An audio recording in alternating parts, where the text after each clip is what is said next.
시가와 연을 끊어야 할까?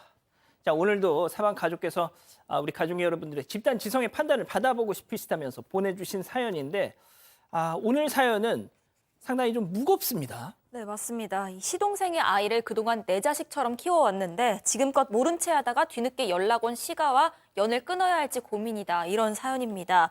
일단 이 여성은 결혼해서 새 아이를 키우고 있었습니다. 그런데 24년 전 설날 시동생이 갑자기 찾아와서요. 두돌된 아들을 놓고 그냥 떠나버렸던 겁니다. 이 시동생의 사연이 또 있습니다.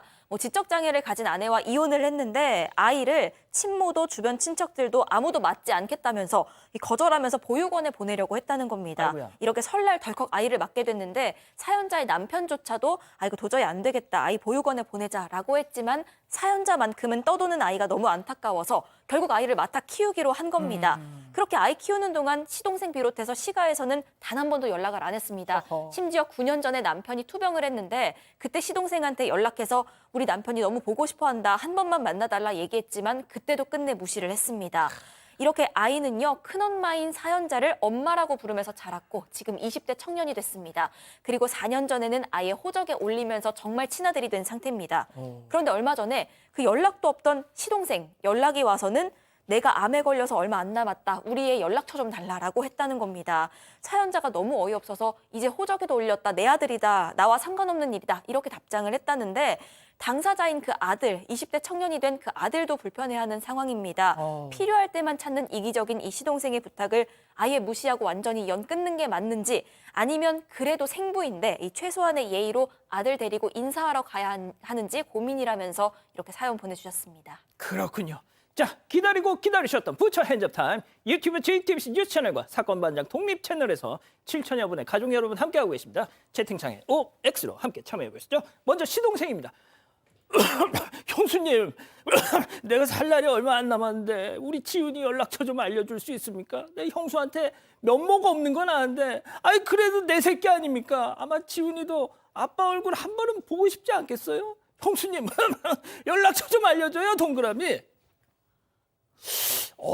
좀 제 생각이랑 좀 다른데 말이죠. 자, 다음은 사연자 분이십니다. 서방님, 아니 양지열 씨, 당신이 그렇게 말할 자격이 있어? 나 몰라라 팽개치고 연락 한 통 없다가 그리고 당신 형님 갈 때도 얼굴 한 번 안 비치더니 지훈이 연락처를 이제 와서 알려달라고? 염치가 있어야지. 내가 당신네들 한 짓거리 생각하면 아직도 가슴에 천불이 나. 지훈이 내 새끼야, 내 아들이야, X. 자, 양 변호사님부터 가볼까요?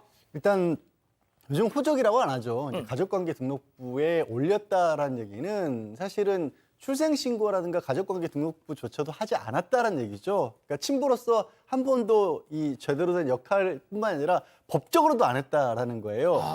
그리고 지금 24년 전에 그 아들이 두 돌이었다고 했잖아요. 저 아들 지금 26 청년입니다.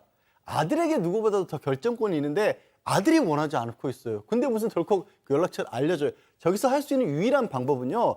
아들에게 이 사람이 이미 알고 있잖아요. 아들이. 혹시 너 이 아버지 연락처 알고 싶냐 해서 아들에게 건너는 것까지는 저는 가능하고 봅니다. 아들이 자발적으로 원해서 그래도 친구니까 돌아가시기 전에 얼굴 한번 볼게요. 라는 건 가능하지만 그 사람한테 아들 연락처를 덜컥 주는 거 아들 싫을 겁니다.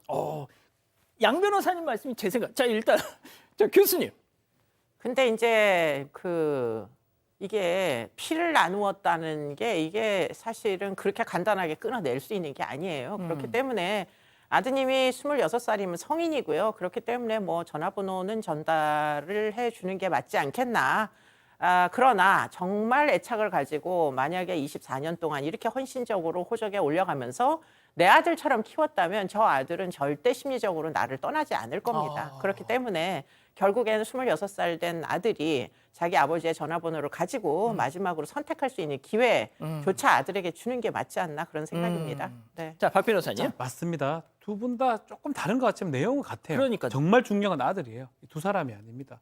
아들이 20살이고 지금 상황을 다 알고 있거든요. 알고 있지만 불편해한다고 지금 어머니는 이제 큰어머니, 어머니는 느끼고 있긴 한데 아들은 또 표현감, 왜냐하면 암이고 이렇게 시한부 이러면 사망의 가능성도 있는 거기 때문에 아들의 어떤 판단을 무시할 수가 없습니다. 불편해하는 거하고 좀 줬을 때 한번 보겠다라고 아들이 한다면 그건 사실 이 어머니가 이걸 막을 수는 없는 거거든요. 그렇기 때문에 저는 뭐 똑같은 두 분하고 맥락은 똑같은데 예. 그런 의미에서 전달해 주라는 뜻입니다. 아들의 의사가 제일 중요합니다. 그렇군요. 그러니까 OX이긴 하지만 결국 따지고 보면 다 같은 말씀이에요. 자, 이 기자, 우리 가족 여러분들은요? 네, 일단 HC님 아들도 불편하면 그냥 안 만나는 게 좋겠습니다 하셨고요. RK님 저거 부양 의무랑 의료비 등등 떠넘기려고 연락하는 거 아닌가요? 하셨습니다. 크롱크롱님 하지만 알려주세요. 어차피 아들이 판단할 문제입니다 하셨고요. 김태윤님 그래도 한 번쯤 만나게 해줘야 하지 않을까요? 마지막으로 사과하고 싶은 걸 수도 있잖아요. 이런 의견도 주시긴 하셨습니다. 그렇군요. 이 사건의 진실을 추적하고 싶으십니까? 그렇다면 사반 채널을 구독해주세요. 지금까지 이자연 기자였습니다.